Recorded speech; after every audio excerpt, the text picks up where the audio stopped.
नमस्कार दोस्तों, मैं हूं शफ़ान अंसारी। दोस्तों, बिहार की सियासत में एक बड़ी हलचल मचा देने वाली खबर सामने आई है। एक ऐसी खबर जिसने नीतीश कुमार और भारतीय जनता पार्टी दोनों की बेचैनी को बढ़ा दिया है। ये बात तो हम सभी लोग जानते हैं कि आने वाले कुछ महीनों में बिहार में विधानसभा के चुनाव होने जा रहे हैं। बिहार में होने वाले ये चुनाव प्रधानमंत्री नरेंद्र मोदी के लिए भी प्रतिष्ठा का सवाल बने हुए हैं। लेकिन उससे पहले राजनीतिक समीकरण भी तेजी से बदलते हुए नजर आ रहे हैं। पुराने रिश्ते टूट रहे हैं तो नए रिश्ते या फिर नए गठजोड़ बनते हुए दिखाई दे रहे हैं।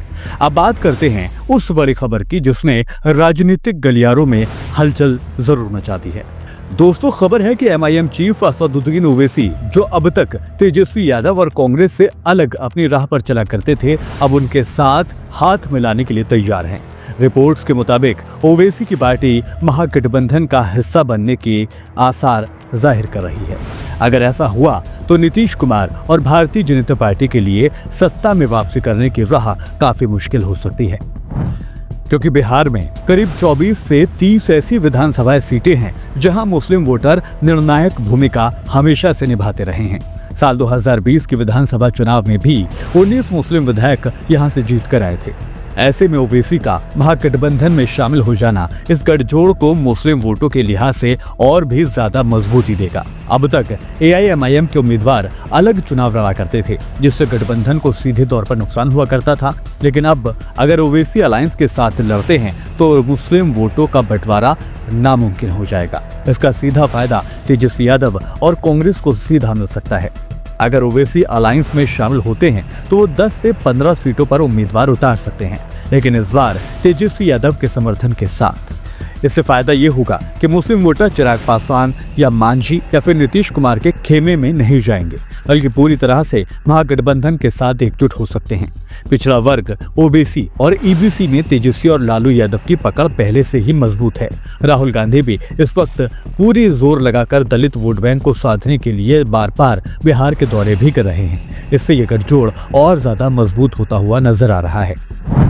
और एक और दिलचस्प बात यह है कि दोस्तों, पशुपति पारस के भी महागठबंधन में शामिल होने की अटकलें लगाई जा रही हैं। पारस की जाति का करीब 2% वोट बैंक है।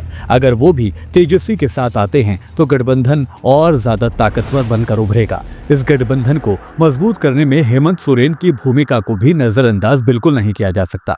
झारखंड में आदिवासी समाज पर उनकी मजबूत पकड़ है, और अगर आदिवासी वोट महागठबंधन के पक्ष में आ जाता है तो ये ताकत 2 गुने से भी ज्यादा हो सकती है। इन सब के बावजूद यहाँ पर एक फैक्टर और है, और वो फैक्टर है मायावती। हालांकि उन्होंने अकेले ही चुनाव लड़ने का ऐलान जरूर किया है, लेकिन 2024 के लोकसभा चुनाव में उनकी पार्टी को कई सीटों पर 5 से 6% तक वोट मिल गए थे। भविष्य में अगर सरकार बनाने की नौबत आती है महागठबंधन को, तो मायावती भी महागठबंधन का समर्थन शायद है या मुमकिन तौर पर कर सकती हैं। उनके पास खोने को ज्यादा कुछ तो है नहीं, लेकिन 1 से 2 विधायक भी निर्णायक बन सकते हैं। पिछले कुछ दिनों में ओवैसी का कद इंटरनेशनल लेवल पर काफी हद तक बढ़ा है। जब वो विदेश दौरे पर पहुंचे तो पाकिस्तान को बेनकाब करने वाले भारतीय डेलीगेशन में उनकी आवाज सबसे मुखर मानी गई।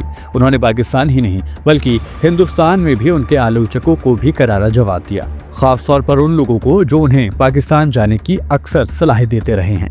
IMF से कर्ज मांगते पाकिस्तान की हालत पर ओवैसी ने सटीक निशाना साधा और ये दिखाया कि उनकी राजनीति सिर्फ हिंदुस्तान के अंदर तक सीमित नहीं है, बल्कि विदेशों में भी उनका डंका बज सकता है। तो अब सवाल ये है कि अगर ओवैसी, तेजस्वी यादव और कांग्रेस, वामदल, पारस और मुमकिन तौर पर मायावती भी अगर एक साथ हो जाते हैं तो क्या बिहार में महागठबंधन सत्ता में वापसी कर लेगा?